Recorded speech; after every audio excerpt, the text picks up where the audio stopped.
So I thought I would take a look at the Lucy poems by William Wordsworth.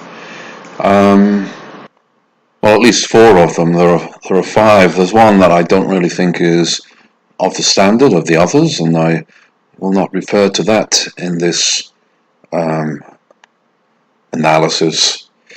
So I'll break it into two parts. First of all, I'll look at the first two poems, and then in the second part, the second two poems I'll be dealing with, and one of the five will be omitted.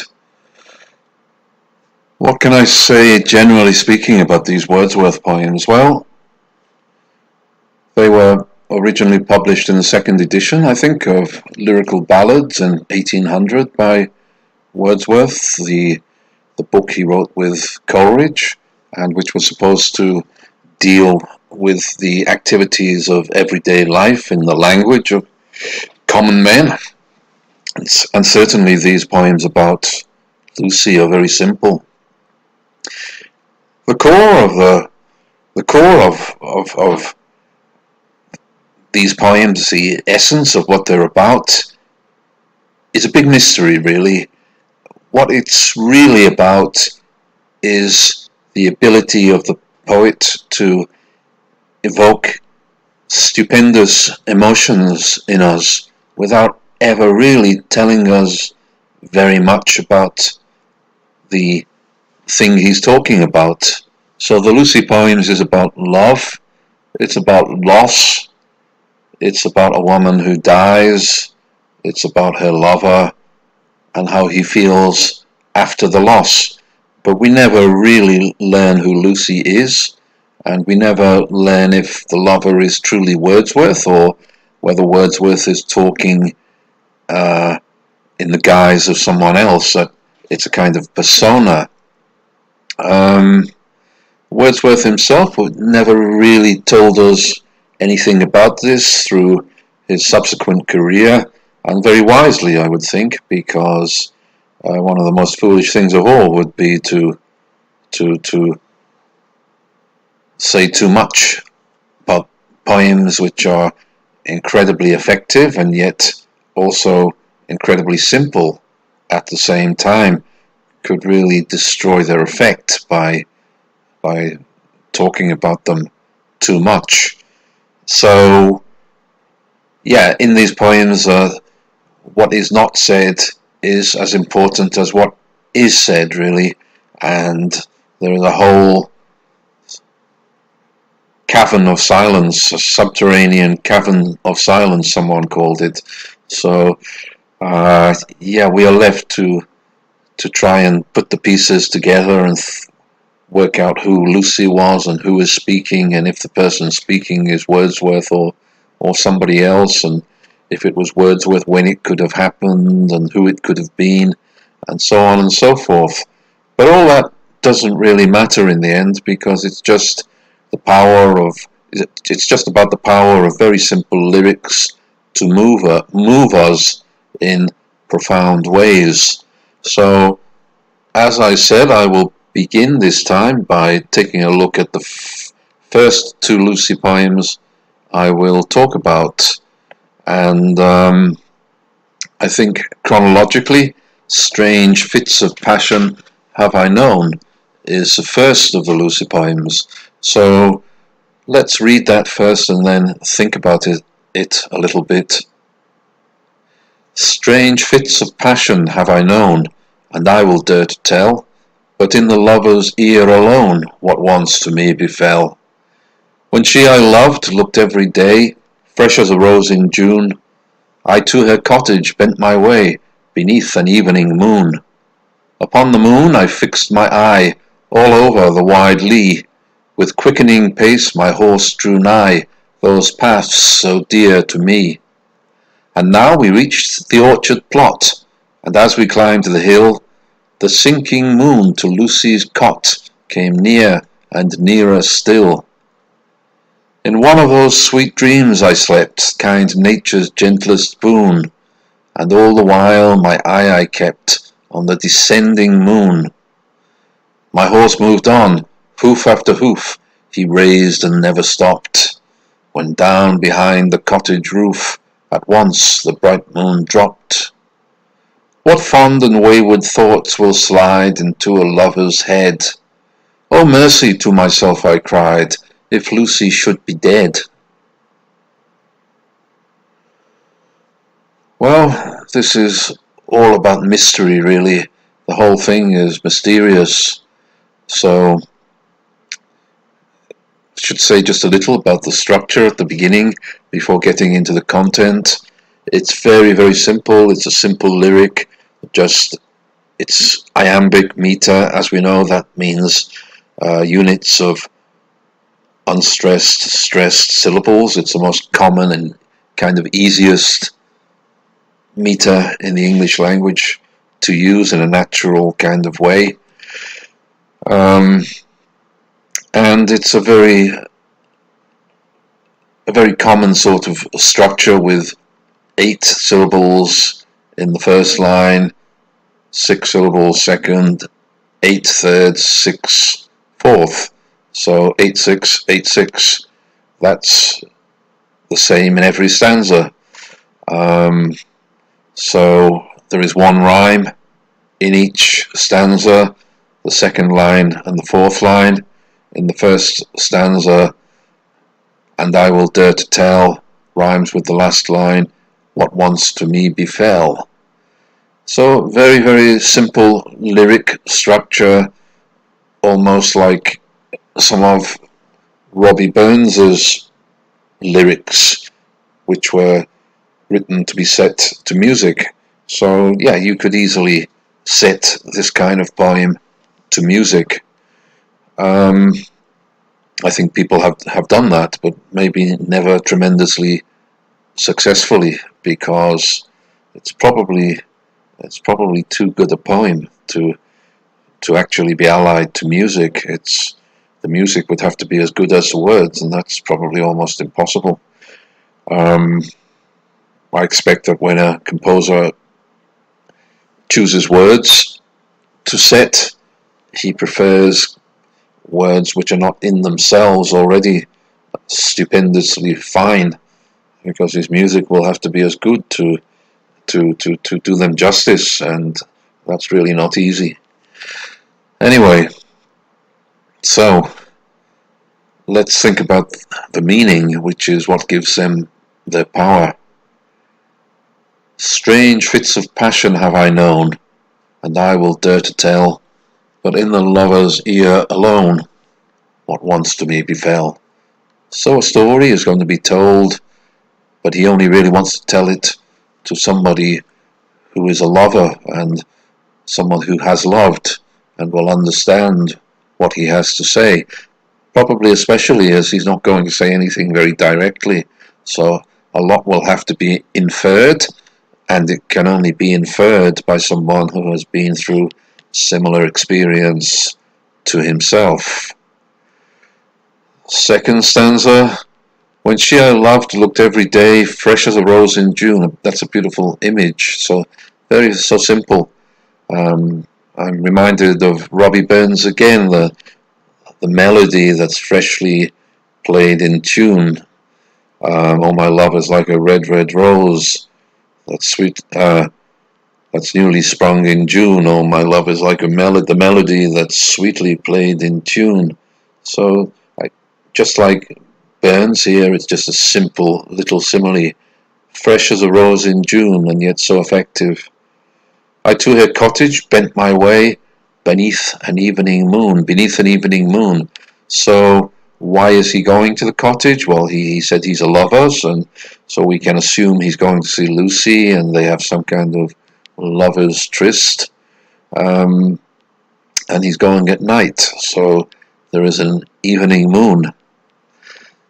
Upon the moon I fixed my eye, all over the wide lea, with quickening pace my horse drew nigh, those paths so dear to me.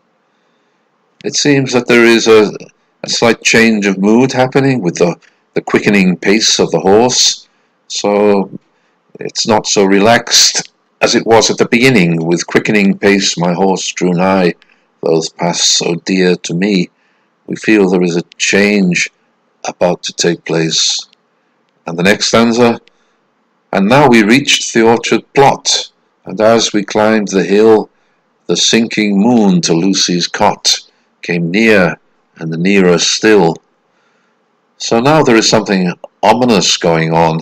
The moon is a symbol of change, it's a symbol of many things, but one of the things it symbolizes is change. So some kind of change perhaps coming to the situation or to Lucy. The moon is descending towards Lucy's house as Wordsworth, or the character, whoever he may be, is riding to her cottage. In the next stanza it goes on, in one of those sweet dreams I slept, kind nature's gentlest boon, and all the while my eye I kept on the descending moon.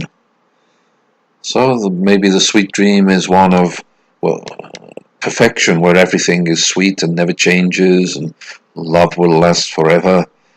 And it's not realistic, really. It's not the way life is, although it's beautiful in itself. It's kind nature's gentlest boon to let us think that love will last forever. And all the while I kept my eye on the descending moon. So the ominous quality is increasing, the moon is going down, and all the while he's keeping his eye on the descending moon going towards Lucy's cottage. My horse moved on, hoof after hoof he raised, and never stopped. Again, that's kind of getting more eerie. So, and something ominous is happening. Hoof after hoof he raised and never stopped. When down behind the cottage roof, at once a bright moon dropped. So suddenly the moon disappears. The moon was coming down, and this created feelings of unease and even fear in the rider, and suddenly it disappears. It goes down behind the cottage. Suddenly a new thought enters into the rider's mind. What fond and wayward thoughts will slide into a lover's head? Oh, mercy to myself, I cried, if Lucy should be dead. What fond and wayward thoughts will slide into a lover's head? What unreasonable ideas will suddenly come into a lover's head? The thought that maybe the one who is loved is about to disappear, about to go away forever, and will never see that person again. This is definition of hell for our lovers.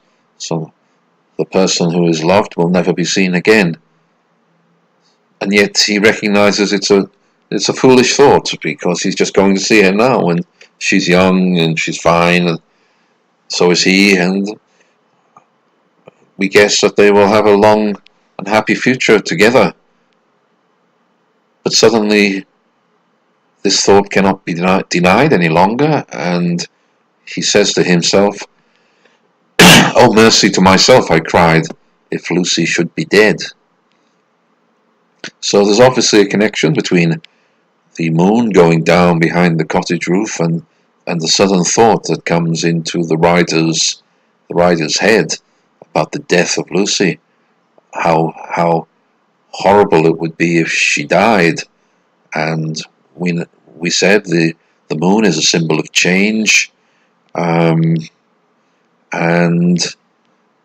for some reason this thought has suddenly come into his mind, and yet he recognizes it as probably fond and wayward. Probably it's just a nonsensical thought that perhaps any lover might have who fears the death of the loved one more than anything else.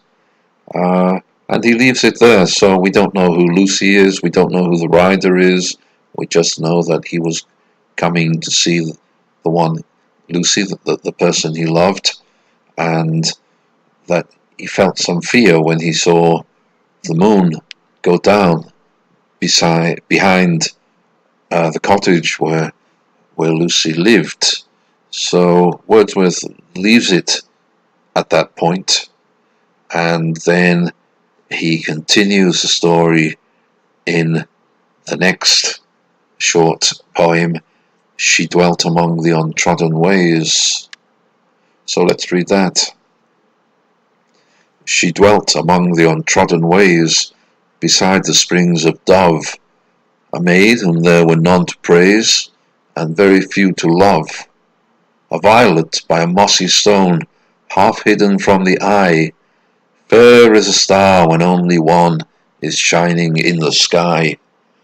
She lived unknown, and few could know when Lucy ceased to be, but she is in her grave, and oh, the difference to me. Well, I think this is a great poem, actually, better than the first one. Shorter, more concise, more plucking at the heartstrings. Something has definitely happened now, so the feeling that, the uneasy feeling that something could have happened to Lucy proved to be true, and she's dead, but we don't know what happened to her, we don't know why she died, we don't know anything about her family, we don't know anything about the family of the rider, the lover either. It's just like a little elegy for Lucy.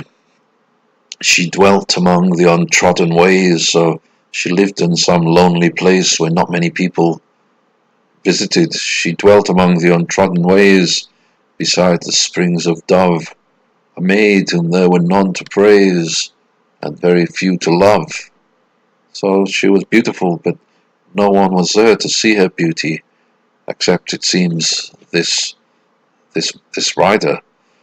Was it Wordsworth, or has he created a persona, some other character? Anyway, there were very few to love Lucy, but this writer was one of them. A violet by a mossy stone, half hidden from the eye, fair as a star when only one shining in the sky. So again, these lyrics, simple lyrics, they have to work on the basis of simple similes most of the time, and she is, or metaphors, she is a violet by a mossy stone, so that's a kind of metaphor, half hidden from the eye, and then a simile, fair as a star when only one is shining in the sky. Absolutely beautiful simile, fair as a star when only one is shining in the sky. So she was half hidden from the eye, hidden by a mossy stone. She's like a single star in the sky, beautiful and yet alone.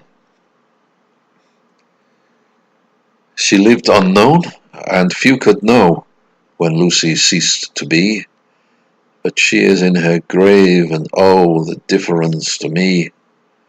So she lived unknown, and few could know when she died, when Lucy ceased to be.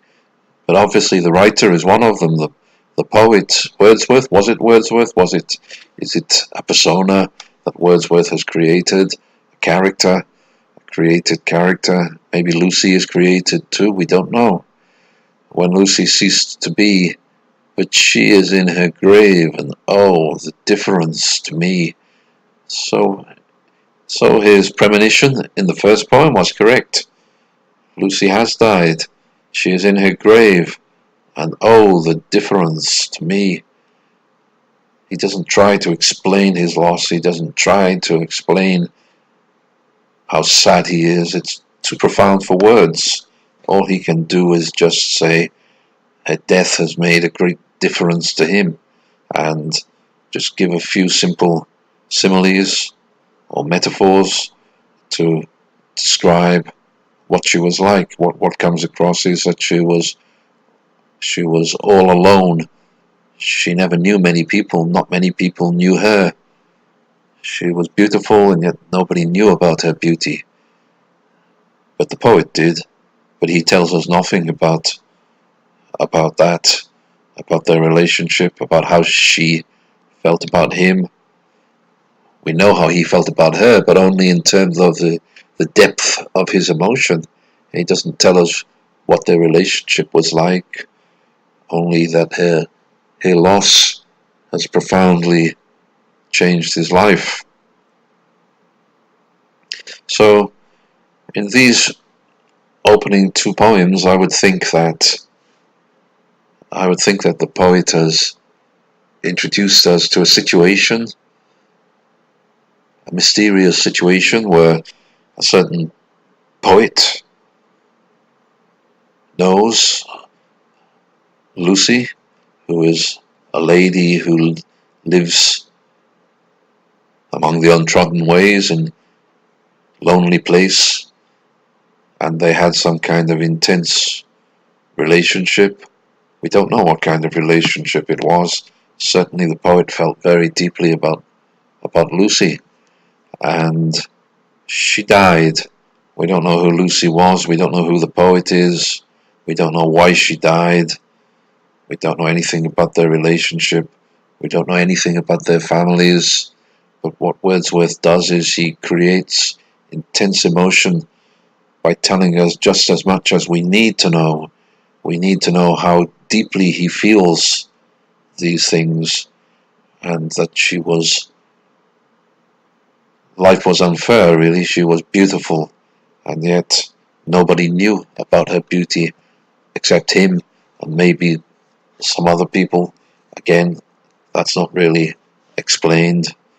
And the power of the poems are in simple similes, and like fair as a star when only one is shining in the sky, and the strength of emotion that comes across so well, and yet we don't understand why the writer feels this profound emotion, except that he loved her and they had some kind of relationship together, but we don't know what it was. But she is in her grave, and oh, the difference to me. So the first poem sets a scene, the poet, the writer, going to Lucy's house, and then suddenly the mood changing to an ominous one as the moon goes down behind the house, and the writer suddenly thinks, could Lucy be dead? And in the second poem, yeah, he was right, she has died, and everything has changed for the poet. His life is not like it was before. When he was happy and everything seemed wonderful, now he sees the reality of life and how horrible it is without Lucy. But she is in her grave, and oh, the difference to me. So it's just a few brief brushstrokes. Wordsworth has created a sort of timeless love situation, and the less he says, the more powerful it is. So this is a good lesson to anybody who wants to write poetry. Don't try to say too much, or to write any kind of creative work. Don't try to describe everything. What you say will be more powerful for what you leave out, probably. So think about how much you should say, and think about the things you should not say, because what you don't say will give your poem or your story or your novel more power. So I'm going to leave it at this point, and this is the first part of my look at the Lucy poems, and the second part will come soon. So thank you.